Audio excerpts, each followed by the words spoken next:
할렐루야. 오늘은 즐거운 믿음 생활의 세 가지 요건이라는 제목으로 은혜를 나누도록 하겠습니다. 우리 인사합니다. 사랑하고 축복합니다. 사랑하고 축복합니다. 아멘. 우리가 예수를 믿는 것은 정말 즐겁고 행복한 일입니다. 예수님 자체가 우리 인생의 행복이고 즐거움이기 때문이죠. 그런데 믿음 안에서도 같이 신앙생활을 하면서도 즐겁게 신앙생활하는 사람이 있는가 하면은 마지 못해서 억지로 나와서 예배드리고 신앙생활하는 분들도 있습니다. 하나님은 우리 모두가 주님 안에서 즐겁고 또 행복한 신앙생활을 하기를 원하십니다. 성도는 반드시 이렇게 믿음의 즐거움이 있어야 하는데요.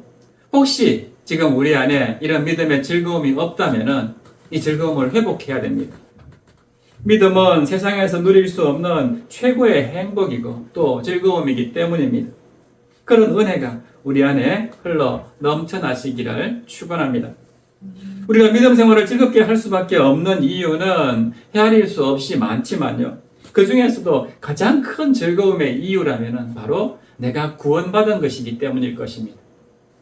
영원히 버림받을 수밖에 없는 그 죄인된 내가 하나님의 은혜로 구원받았다 하는 것은 더 이상 어떤 설명도 필요 없는 진정한 기쁨이고 즐거움이기 때문입니다. 그리고 그 구원으로부터 시작된 이런 나의 신앙생활은 이제 여러 가지 즐거움들이 넘쳐납니다. 도저히 사랑받을 수 없는 내가 하나님의 사랑을 깨닫고 받아들인 그 기쁨을 여러분은 아십니까? 세상 그 무엇으로도 해결받을 수 없었던 그런 율법의 무거운 짐으로부터 우리가 이제 해방된 그런 즐거움을 여러분은 알고 있습니까? 또 모든 죄악으로부터 용서받고 내 영혼이 그렇게 기뻐하는 즐거움을 여러분은 아십니까? 감히 나 자신도 나를 믿지 못하는데 끝까지 나를 믿어주시는 그 하나님의 신뢰의 기쁨, 이것도 여러분은 아십니까? 나 같은 사람을 주의 일꾼으로 삼아주신 그 하나님의 은혜, 그 하나님의 사랑을 여러분은 과연 알고 계십니까? 그로 인해서 예배드리는 이 기쁨이 우리 안에는 있습니까? 각 사람마다 하나님으로 인해서 얻게 된 이런 즐거운 일들은 감히 무엇으로 우리가 열거할 수가 있겠습니까? 그러므로 믿음의 성도들은 항상 기쁘고 즐거운 믿음 생활을 해야 합니다. 혹시 내 안에 이 믿음의 기쁨과 즐거움이 아직도 없다 그러면은 반드시 회복할 수 있기를 축복합니다. 사실 똑같은 교회 안에서 똑같은 목회자 아래에서 신앙생활을 한다 할지라도요. 어떤 사람은 기쁘고 즐겁게 신앙생활을 하는데 반해서 어떤 사람들은 정말 토살장으로 끌려가는 그런 짐승과 같이 아무런 느낌이 없이 감동도 없이 그렇게 신앙생활을 하는 것을 우리가 보게 됩니다. 그래서 천국 가는 같은 열차를 타고 가면서도 어떤 사람들은 서로 원망하고 불평하고 다투고 싸우면서 지옥 같은 그런 삶을 살아가는가 하면은 어떤 사람들은 같은 그 열차 안에서 굉장히 기쁘고 교제하고 사랑하면서 섬기면서 배려하면서 그래서 이 땅 가운데에서도 천국과 같은 그런 삶을 누리면서 살아가는 사람들도 있습니다. 그러므로 우리는 정말 이 땅이 아무리 힘들다 할지라도 늘 믿음 안에서 이렇게 아름답고 즐거운 신앙생활을 해야 할 줄로 믿습니다. 명절이 되면은 많은 사람들이 고향을 찾아가죠. 그런데 고향 가는 길이 워낙 인구가 많다 보니까 굉장히 지루하고 힘들 수 있습니다. 교통 체증 때문에 정말 엄청나게 많은 시간을 들여서 고향을 찾아가는데요. 그래도 마음만은 어떻습니까? 가서 반가운 부모님, 반가운 형제 자매들을 만날 생각에 굉장히 기쁘고 설레는 마음으로 찾아가지 않습니까? 마찬가지로 우리가 이 땅 사는 동안에 누리는 기쁨도 있지만 이제 영원한 우리의 고향, 본향되는 천국을 향해서 우리가 달려가는 그 기쁨도 이 명절 때 고향 달려가는 그 기쁨보다도 훨씬 더 크고 또 즐겁고 기뻐해야 될 줄로 믿습니다. 찬송가 85장 가사를 보면은 구주를 생각만 해도 이렇게 좋거든. 주 얼굴 배울 때야 얼마나 좋으랴라고 이렇게 가사가 나옵니다. 그러므로 믿음 생활은 우리가 정말 기쁘고 감사한 마음으로 즐겁게 해야 됩니다. 주님 안에서 내가 기쁘고 즐거워하면은 모든 범사가 다 행복합니다. 주님 안에 있는 자에게는 다른 근심이 없습니다. 주님이 주시는 그 기쁨을 감히 세상 그 어떤 것으로도 빼앗기지 않기를 축복합니다. 예전에 국민일보에 이런 기사가 난 적이 있었는데요. 이슬람 국가인 인도네시아의 자카르타에서 아혹이라는 첫 크리스찬 주지사가 있었습니다. 그런데 이 사람이 법정에서 외로운 싸움을 한다는 기사였습니다. 이분은 자카르타 시민들의 70% 지지를 받는 그런 주지사였는데요. 코란을 인용했다는 이유로 법정에서 재판을 받게 된 것입니다. 그런데 그는 법정에서 너무도 당당하게 이 V자 손을 들고 증언을 했습니다. 저는 자리를 잃게 되더라도 걱정하지 않습니다. 저는 제 삶에서 한 번도 두려워한 적이 없습니다. 왜냐하면 제가 죽으면 어디로 갈지 저는 알기 때문입니다. 저는 예수를 따르는 사람입니다. 저는 천국에 갈 것이라고 확신합니다. 이 주지사 자리는 하나님이 주셨습니다. 주님이 다시 한번 기회를 주신다면 제가 여러분의 주지사가 다시 될 것입니다. 이런 고백을 하였습니다. 얼마나 멋지고 당당합니까? 이 사람은 주님으로부터 주어지는 기쁨을 아는 사람이었습니다. 이것이 바로 주님이 우리에게 주시는 기쁨인 것이죠. 주님 안에 있는 사람한테는 그 어떤 고난도 다 기쁨으로 바뀌는 것입니다. 주님이 그 고난을 넘어서 다시 회복시켜 주실 것이라는 믿음이 있기 때문입니다. 혹여 다시 회복시키지 않고 바로 하나님 나라로 데리고 간다 할지라도 이 땅보다도 훨씬 좋은 천국 백성이 될 것이라는 그런 소망이 있기 때문에 기뻐할 수밖에 없는 것이죠. 때문에 우리 믿음의 성도들은요, 어떤 일시적으로 한순간의 어떤 모습 때문에 기뻐하고 즐거워하는 그런 삶이어서는 안 됩니다. 항상 우리는 모든 것으로 우리의 온 몸을 다해서 우리의 온 생각과 감정을 통해서 하나님을 기뻐하고 찬양할 수 있어야 됩니다.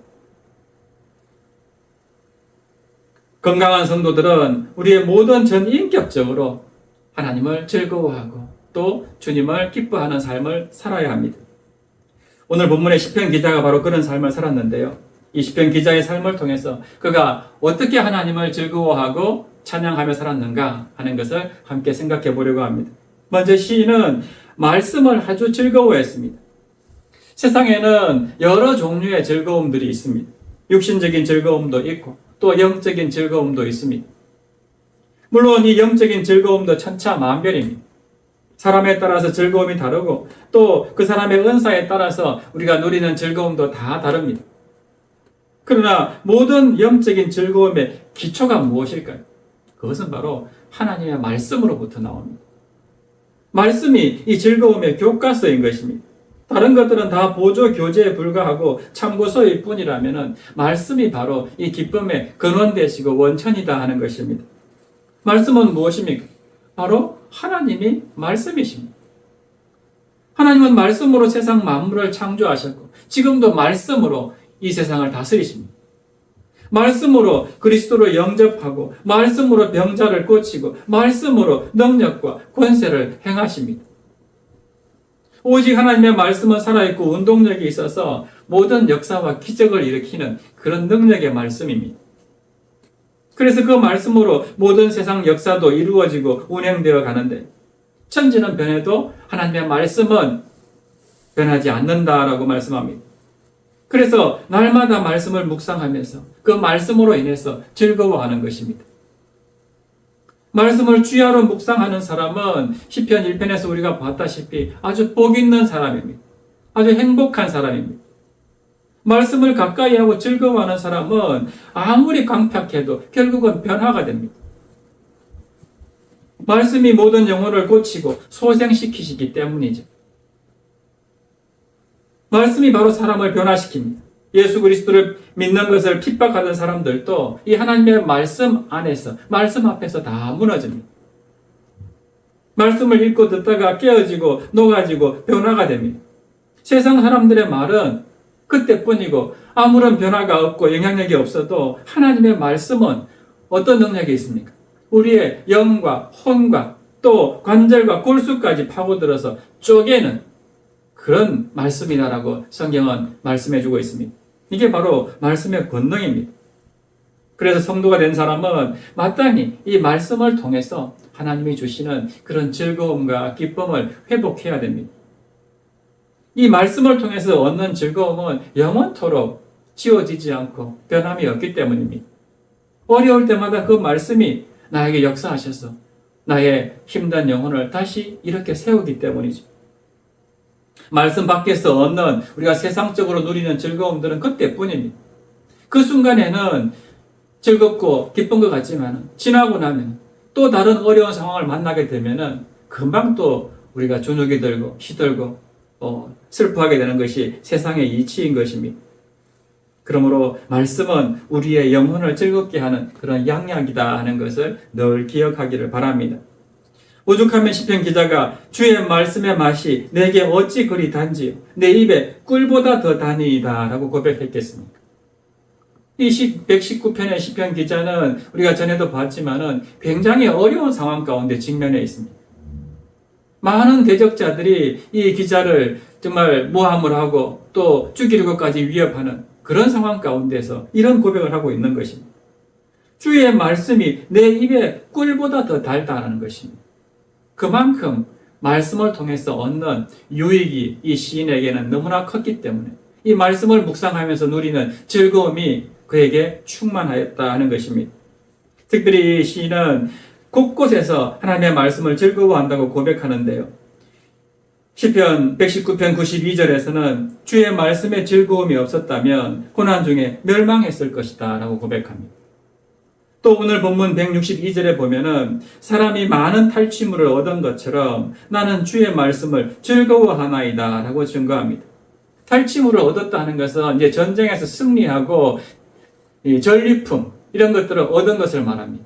그러니까 이제 전쟁에서 승리하고 개선 장군처럼 돌아오는 그 승리의 기쁨보다도 하나님 말씀을 그만큼 더 즐거워했다 하는 것입니다. 사랑하는 여러분, 공부하는 학생이 책 보는 것이 지겹다면 그 학생은 문제가 있는 학생입니다. 한마디로 스스로 구원받았다는 확신을 가지고 사는 사람일지라도 하나님의 말씀을 보고 듣고 읽는 것이 실증이 난다고 한다면요, 짜증이 난다고 한다면 그는 하나님을 경험한 사람이 아니라는 것이 분명합니다. 구원받은 사람이라면 하나님의 말씀을 즐거워하는 것이 마땅하기 때문입니다. 하나님의 말씀 앞에서 이 사람들의 반응들을 보면 제각각입니다. 어떤 사람은 오늘 시인처럼 말씀이 꿀보다도 더 달고 기쁘다고 고백하지만 어떤 사람들은 말씀을 읽으면 자꾸만 자기를 찌르는 가시처럼 느껴집니다. 그래서 그 말씀을 보기 싫은 그런 생각을 가지기도 합니다. 또 어떤 사람들은 쓴바귀 나물보다도 더 쓴 하나님의 말씀을 경험할 수도 있고, 또 어떤 사람들은 마치 성경책이 수면제라도 되는 것처럼 성경책만 몇 장 읽으면 바로 그냥 잠으로 들어가는 그런 사람들도 있습니다. 그러나 믿음의 성도들은요, 이 말씀이 항상 달고 기뻐야 됩니다. 말씀을 읽을 때마다 정말 내 영혼이, 세상 가운데 찌들었던 그 내 영혼이 깨끗하게 씻음받고 고침받는 듯한 그런 즐거움이 우리 안에 있어야 됩니다. 성경은 우리에게 상상할 수 없는 그런 즐거움들을 깨닫게 해주고 또 제공해 줍니다. 여러분, 우리의 인생이 얼마나 고달프고 힘듭니까? 정말 하루하루 살아가는 것이 굉장히 어려운 분들이 많이 있습니다. 한숨과 탄식밖에 안 나오는 분들도 있을 것입니다. 그러나 그런 분들에게도 그 어려움 가운데, 힘든 가운데 그 소망을 가지고 승리할 수 있는, 기뻐할 수 있는 유일한 방법이 무엇이냐? 바로 하나님의 말씀이다 하는 것입니다. 이 119편의 시인은 한결같이 이 하나님의 말씀에 대해서 너무나도 강조하고 있습니다. 말씀을 깊이 묵상하라고 합니다. 늘 말씀을 엎조리라고 말씀합니다. 늘 말씀을 붙잡고 소망을 가지라고 말씀합니다. 왜 그렇습니까?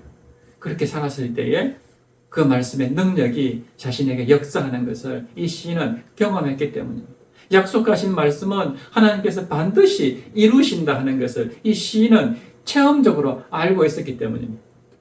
그래서 하나님은 반드시 약속의 말씀대로 나로부터 이 모든 고난과 어려움을 이기게 해주실 것이다 하는 확신과 믿음이 있었던 것이죠. 그래서 이 시인은 이 말씀을 통해서 즐거움을 회복하는 그런 신앙인이었다 하는 것을 우리가 알게 됩니다. 젖먹이가 가장 즐거운 시간은 엄마 젖을 물고 있을 때입니다. 너무너무 좋아서 배고플 때 엄마 젖을 물리면 기뻐서 옹알이를 합니다. 이처럼 우리 모두도 하나님의 말씀을 마치 목마른 사슴이 시냇물을 찾기에 갈급한 것처럼 그렇게 늘 말씀을 묵상하고 말씀을 읽고 말씀을 듣고 그래서 그 말씀이 우리 시인과 같이 정말 꿀보다 더 달다 하는 그런 고백적인 즐거움이 우리 안에 다 있기를 축복합니다. 이렇게 말씀을 즐거워한 시인은요, 또 한 가지 오늘 본문에서 즐거워하는 그런 신앙생활의 한 가지 요건을 제시하고 있는데 그것은 바로 찬양을 참 즐거워했다 하는 것입니다. 우리가 말씀을 통해서 영혼의 즐거움을 얻는 것이 가장 기본적인 신앙의 원칙입니다. 말씀을 통해서 얻는 기쁨이 최고의 기쁨이라고 할 수 있습니다.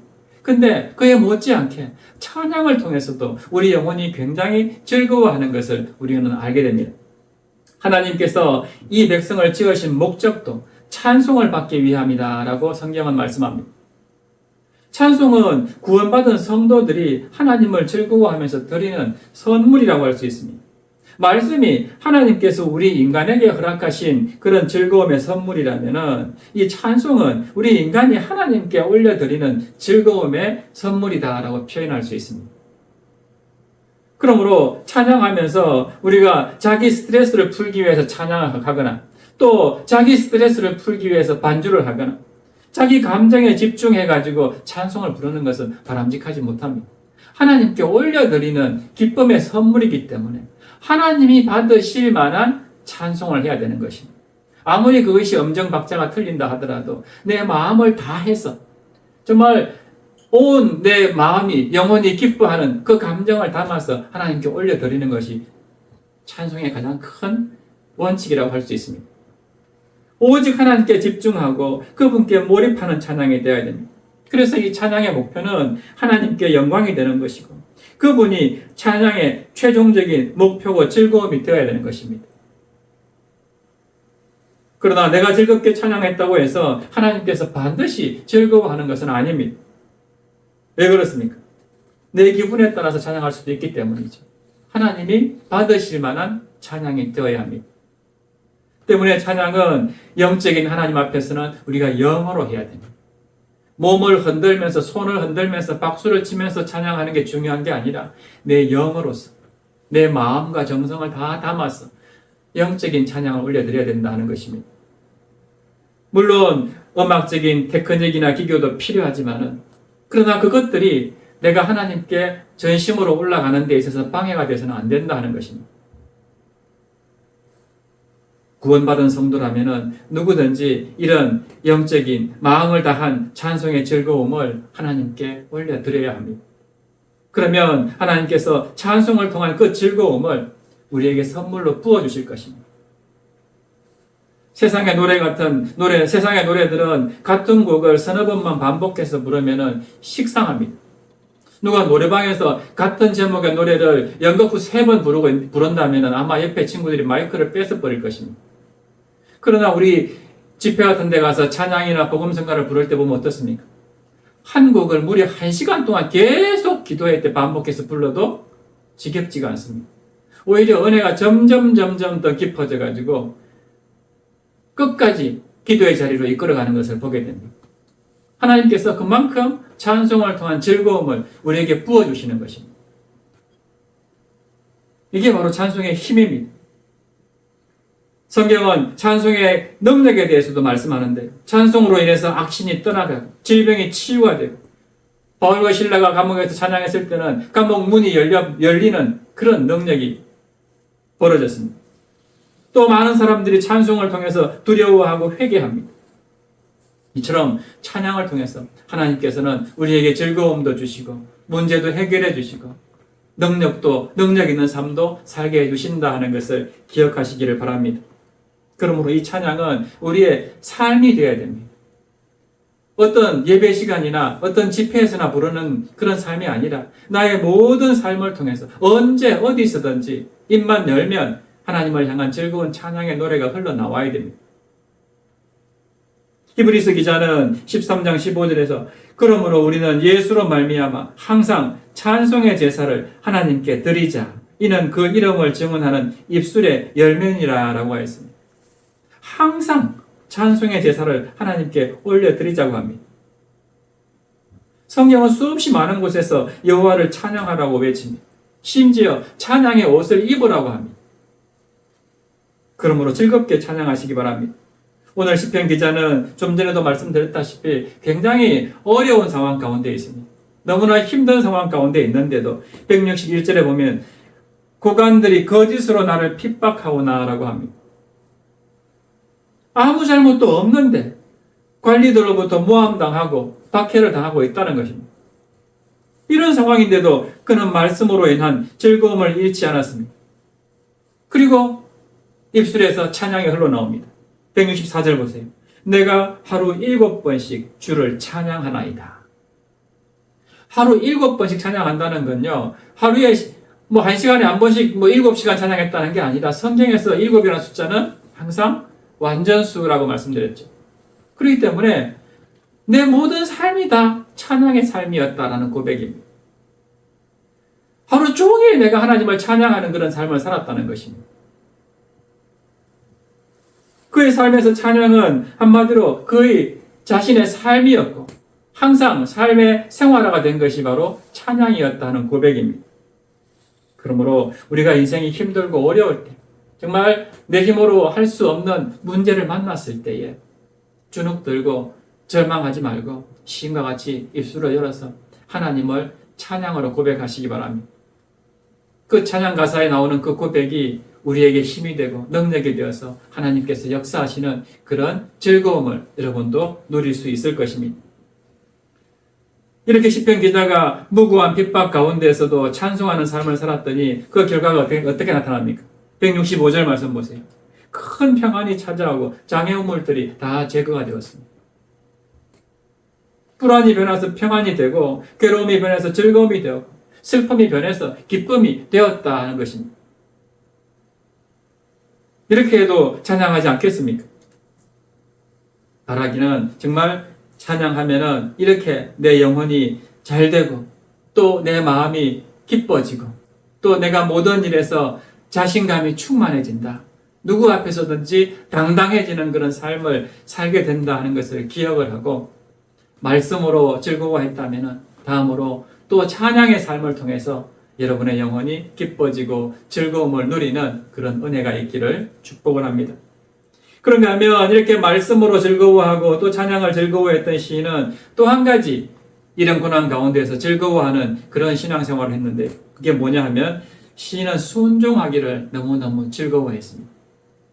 이 세상에 죄를 짓고 마음이 편한 사람은 아무도 없을 것입니다. 죄는 바로 불순종입니다. 불순종하게 되면 우리는 삶이 굉장히 피곤해집니다. 두렵습니다. 불행합니다. 자꾸만 세상 가운데 위축되집니다. 선생님이 숙제를 해오라고 했는데 순종해서 숙제를 다 해간 학생들은 학원이나 학교에서 기분이 어떻습니까? 숙제 제출하라 말 안 나오더라도 자신감이 뿡뿡 넘칩니다. 언제 제출하라 그러지? 나 다 했는데. 그러나 숙제 해오라 했는데 안 했습니다. 하더라도 한 10%밖에 안 했습니다. 분명히 이거 시간 끝나기 전에 숙제 제출하라 그럴 텐데 마음이 어떻습니까? 제발 잊어먹고 넘어가면 안 될까 오늘은? 불안합니다. 기쁨이 없어요. 즐거움이 없습니다. 그렇습니다. 마찬가지로 우리가 하나님의 말씀에 순종하게 되면요. 성경에 기록된 그 하나님의 말씀에 순종하게 되면은 언제 어디서든 우리 마음이 즐겁습니다. 누구를 만나더라도 당당합니다. 나는 아무런 죄가 없기 때문에. 말씀에 불순종해가지고 내 양심에 끓이낄 게 아무것도 없기 때문에. 늘 내 마음 가운데 즐거움이 있다 하는 것입니다. 오늘 시인의 모습이 그렇습니다. 늘 그 하나님의 말씀을 신뢰하면서 그 말씀에 순종하는 삶을 살았더니 이 시인은 엄청난 그런 고난 가운데 직면해 있으면서도 주눅 들지 않았습니다. 악인들이 자기를 해치려고 온갖 술수를 부리고 모함을 하고 그렇게 위협을 가하는데도 전혀 두려움이 없습니다. 그렇게 되었던 이유가 바로 내가 그 말씀을 신뢰하고 그 말씀에 순종했더니 하나님께서 나에게 이런 자신감과 즐거움을 주더라 하는 것입니다. 그렇게 주눅들게 들지 않도록 그렇게 역사하시더라 하는 것입니다. 오늘 본문 기자는 이 순종의 즐거움을 톡톡히 맛본 사람이었는데요. 166절 보세요. 시인은 주의 계명들을 행하였나이다 하고 고백합니다. 또 167절에 보면은 주의 증거들을 지켰사오며 라고 합니다. 또 168절에는 주의 법도들과 증거들을 지켰사오니 라고 말씀합니다. 이 말씀의 공통점이 무엇입니까? 한마디로 말씀대로 내가 순종했습니다 하는 고백이에요. 어떤 상황 가운데에서도 정말 그 위험한 상황 가운데에서도 나는 오직 주의 말씀대로 순종하였습니다 하는 고백입니다. 그랬더니 어떻게 됩니까? 자기를 그렇게 무고죄로 올가매고 자신의 목숨을 위협했던 대적들 앞에서도 자기가 넘어지지 않고 마침내 하나님께서 승리하게 해주셨다. 그 순종의 즐거움을 오늘 시편 기자가 우리에게 가르치고 있는 것입니다. 자신은 어떤 형편이나 상황 가운데서도 평정심을 잃거나 절망하지 않았다 하는 것입니다. 사랑하는 여러분, 하나님은 우리 믿음의 성도들이 항상 기쁘고 즐거운 삶을 살기를 원합니다. 부모가 자식들에게 원하는 것도 마찬가지 아닙니까? 믿지 않는 부모들도 자식들에게 바라는 것은 항상 한 가지입니다. 건강하게, 기쁘고 즐겁게 살았으면 참 좋겠다. 걱정 없이 늘 자신 있게 즐거운 그런 인생 살았으면 좋겠다. 이게 모든 부모들의 소망일 것입니다. 마찬가지로 창조주 하나님께서도 우리 인간들에게 원하시는 것은 늘 주님 안에서 우리가 기쁘고 행복한 삶을 살기를 원하십니다. 내가 너희들에게 주는 것은 기쁨이고 평안이다라고 말씀하지 않습니까? 그러므로 우리가 그런 삶을 살기 위해서는 어떻게 됩니까? 오늘 시인과 같은 삶을 살아야 된다는 것입니다. 늘 하나님의 말씀으로 인해서 즐거워하는 그런 신앙생활, 또 하나님을 찬양함으로 인해서 즐거워하는 신앙생활, 또 그리고 그 말씀에 늘 순종함으로 인해서 그 순종이 주는 기쁨과 즐거움의 삶을 우리가 누려야 된다 하는 것입니다. 불순종함으로써 죄 가운데 살게 되면 그런 기쁨을 누릴 수 없습니다. 그렇게 늘 주님을 구하고 찾아서 주님이 주시는 마음과 생각으로 살아갈 때에 우리는 이 땅 가운데서 늘 천국의 삶을 누리면서 그렇게 살아갈 수 있다는 것을 기억하기 바랍니다. 그래서 다시 한번 말씀드리지만은 오늘 시편 기자의 삶과 같이 늘 하나님의 말씀으로 즐거워하시고 또 찬송으로 즐거워하시고 또 순종함으로써 우리 인생이 즐거운 인생들 다 되시기를 주님의 이름으로 축원합니다. 그래서 이 시간 우리 함께 찬양하고 기도할 텐데요. 말씀 앞에서라는 찬양 부르고 기도합니다. 우리 가사에 나오는 것처럼 말씀 앞에서 경외함으로 주께 우리가 홀로 서기를 원합니다. 생명의 말씀 읽고 순종함으로 주님을 예배하기를 원합니다. 이 주님의 말씀은 우리를 구원에 이르는 지혜입니다. 목숨과 뜻을 다해서 그 말씀에 복종하겠습니다. 이런 믿음의 고백을 담아서 우리 함께 찬양하고 기도하겠습니다.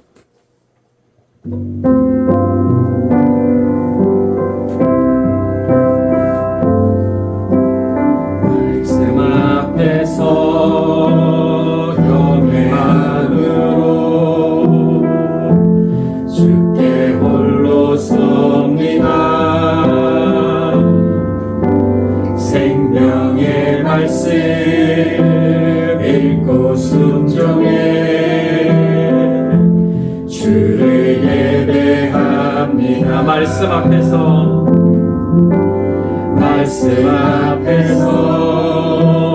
경외함으로 주께 홀로 섭니다. 생명의 말씀 읽고 순종해 주를 예배합니다. 기록된 말씀 힘이 있어서 진리로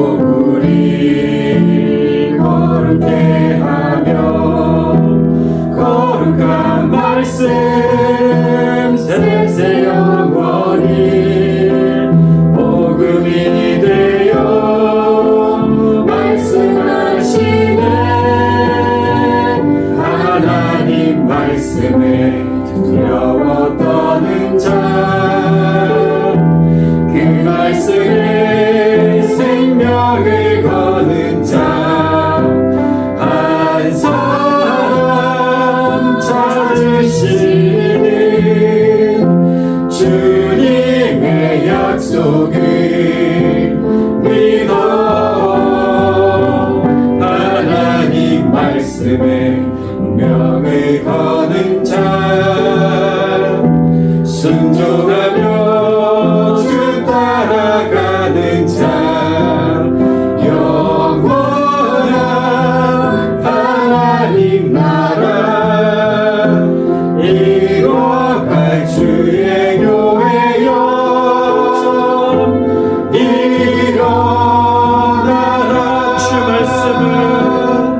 주 말씀은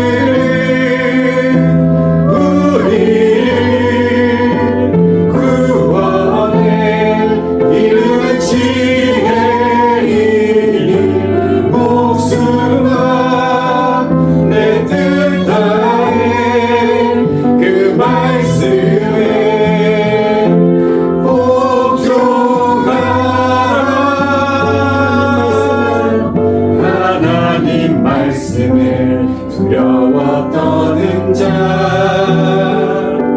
그 말씀에 생명을 거는 자, 한 사람 찾으시는 주님의 약속을 믿어. 하나님 말씀에 운명을 거는 자, 순종하며 주 따라가는 자, 영원한 하나님 나라 이뤄갈 주의 교회여 일어나라.